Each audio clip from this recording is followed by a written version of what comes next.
M72, la web radio sartoise.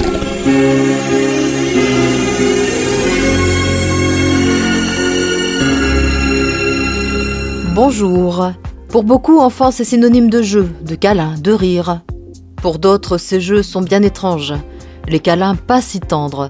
Et les rires sont des larmes, honteuses. Ils ont croisé la pédophilie. Lorsqu'on en a été victime, peut-on construire une vie adulte heureuse ? Comment savoir si un enfant en fait l'objet ? À qui en parler pour se libérer ?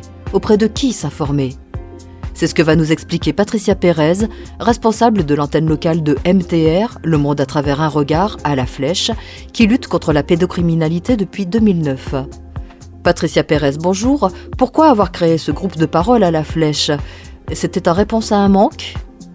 Alors le manque, avant tout, c'est moi qui m'en suis aperçue, étant moi-même victime. Lorsque je suis sortie du silence, je me suis retrouvée bien seule.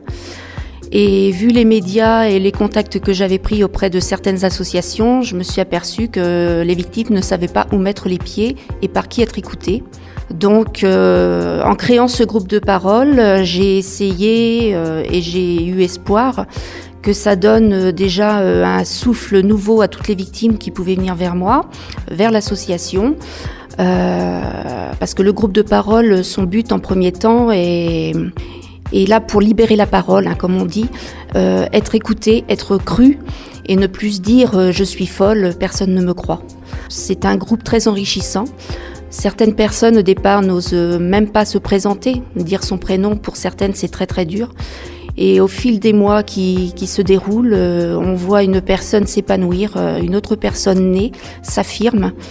Et parler de son histoire est pour cette personne quelque chose de très très important. Enfin, on l'écoute. Donc ça, c'est super pour elle, quoi. C'est donc vous qui animez ces groupes de parole. Comment faites-vous pour que les personnes osent enfin s'exprimer ?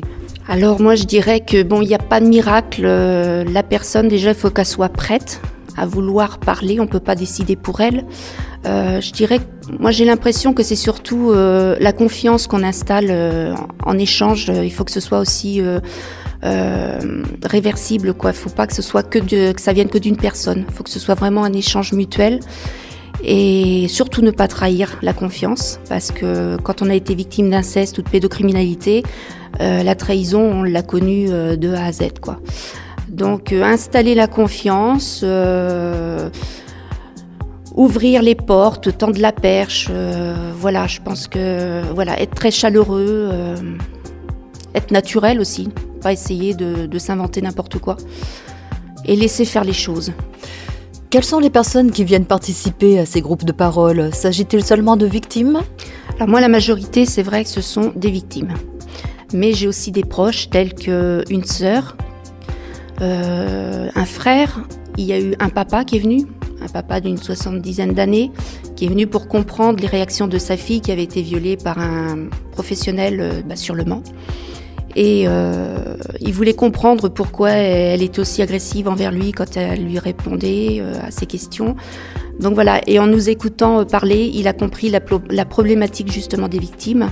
Faire attention au choix, à certaines phrases lancées, pas méchamment, mais de façon innocente, mais très blessante.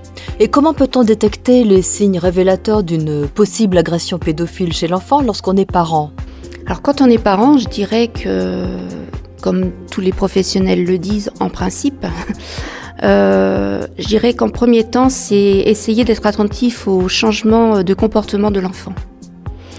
Un enfant qui est d'habitude gai, très jovial, qui aime partager les choses, si vous le voyez d'un seul coup se renfermer sur lui-même, devenir agressif, faire pipi la nuit, mouiller son lit, des choses comme ça, soit ne plus vouloir manger ou contrairement se venger sur la nourriture, se faire mal volontairement. Pour les plus vieux, on va dire, se mettre à se droguer, se scarifier. Il y a plein de différents petits signes qui peuvent être alarmants. Je dis pas bien sûr que la majorité de ces cas-là, de ces petits signes, sont parce qu'on a été victime d'inceste ou de pédocriminalité, mais il faut quand même à y penser, avoir une petite lumière d'alarme et se dire, bah oui, pourquoi pas. Donc, alors aussi, certains parents vont dire l'inceste, la pédocriminalité, c'est que mon enfant ait été violé. Mais alors, la plupart des parents, un enfant violé, ça va être regarder sa petite fille, voir s'il n'y a pas des déchirures au niveau de son sexe. Mais ce n'est pas seulement ça. Souvent, les jeunes enfants ne sont pas violés avec leur sexe, mais ça va être une fellation. Donc, comment va pouvoir déceler la maman la trace d'une fellation sur sa petite fille? Ça, c'est pas décelable comme ça. Il faut qu'elle lui dise. Donc aussi, les petits garçons aussi. Pensons bien aux petits garçons, malheureusement, ça leur arrive aussi. C'est ce que je dirais en premier temps. L'objectif est donc avant tout d'aider la victime. Quels conseils donnerez-vous aux personnes concernées ? Osez parler, il faut parler.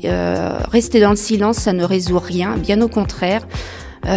Vous avez certains mots, vous y prêtez pas attention, mais vous êtes malade sans le vouloir.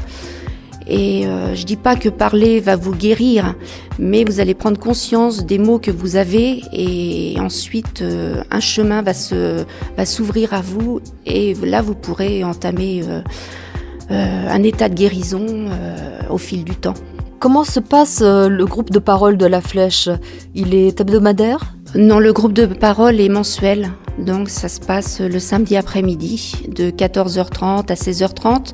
Ça se passe, il y a 2 parties, chaque partie dure 1 heure avec une petite pause de 10 minutes à peu près. Et à la fin, il y a un débriefing, on partage un pot, on mange des petits gâteaux, voilà, on parle de plein de choses. Et comment faut-il faire pour obtenir plus d'informations ou s'inscrire ? Donc pour venir à ce groupe de parole, il faut s'inscrire par internet, c'est groupe.sart@gmail.com. Autrement, vous pouvez aller sur Le Monde à travers un regard. Il y a toutes les infos sur le site. Patricia Pérez, grâce à vous, les auditeurs de M72 qui se sentent concernés de près ou de loin savent qu'ils peuvent maintenant sortir du silence et du doute. Merci beaucoup. M72, la web radio sartoise.